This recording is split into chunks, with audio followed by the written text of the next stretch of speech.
set the scene for us. Once we leave the stables and head towards Xunantunich, what does the trail along the Mopan River actually look like and feel like? Great question.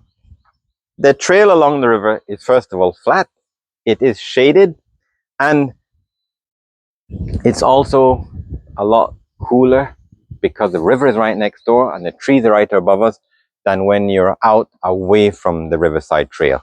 Now, there are some sections where it is exposed to the sun and it's going to feel warmer, and certainly the first part of the ride, which is for another 20 minutes from this point here, you're going to be out in the open because these are fields full of grass and sometimes cows wandering around. This is a working farm, and therefore that's what the riverside trail is going to feel like.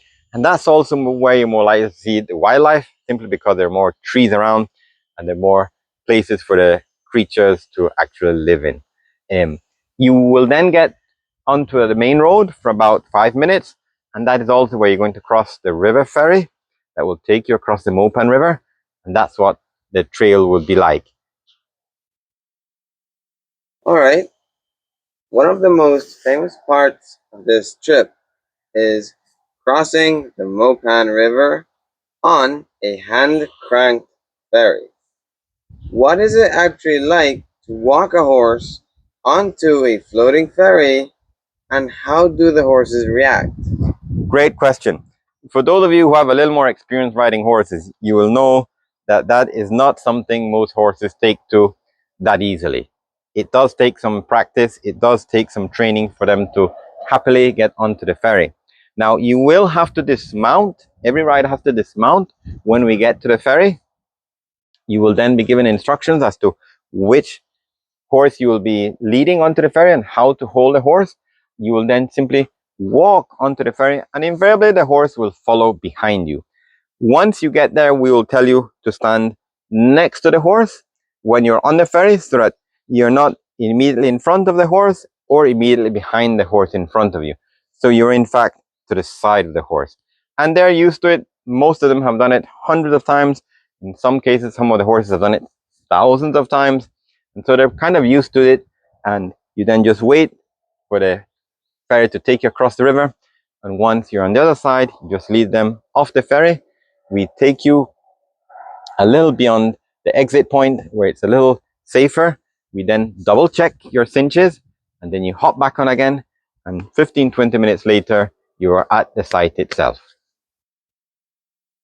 When we reach the Xunantunich site, how does the transition work?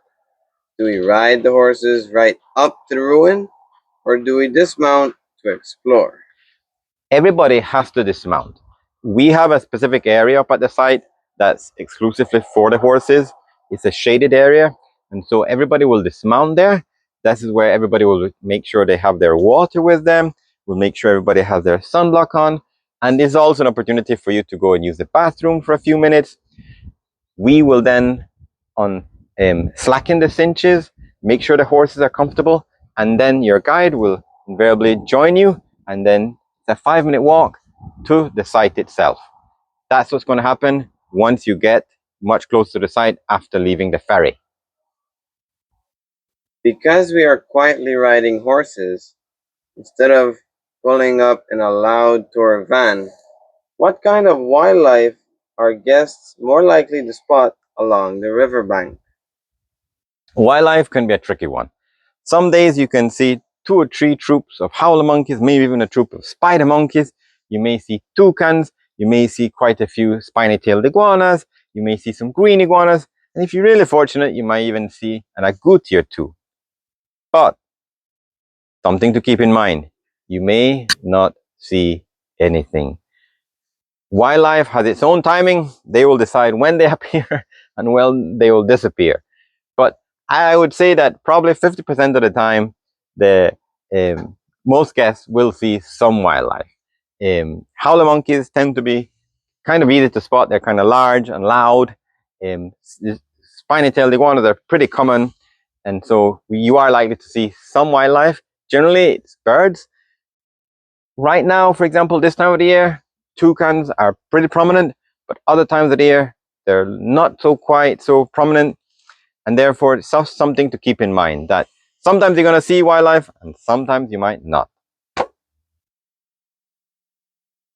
If a family is looking at their itinerary and debating between just taking a standard shuttle to Xunantunich versus booking the horseback ride, what is the number one reason they should choose the saddle? Great question. I think you have to want to ride. If you are not keen on riding, then it might be best to take a shuttle. But if you do like horses and you do like riding, then sure, you're welcome to join us on a ride. Just keep in mind that children especially need to be at least 7 years old or older to ride all the way to Xunantunich. Because an alternative, and this is often what we'll do with people who are over a certain age and under the age of 7, we may suggest a shorter farm ride when it's also a little cooler in the day, and then take a vehicle up to the site of Xunantunich. And that gives everybody a little bit more flexibility. So those who want to ride can have a ride, but those who are not too keen on riding perhaps don't have to ride quite so much. So that's an alternative option that we also offer. There is a strict 250-pound weight limit for this ride across all operators in Belize. Can you explain why that rule exists and how it ultimately protects the horses?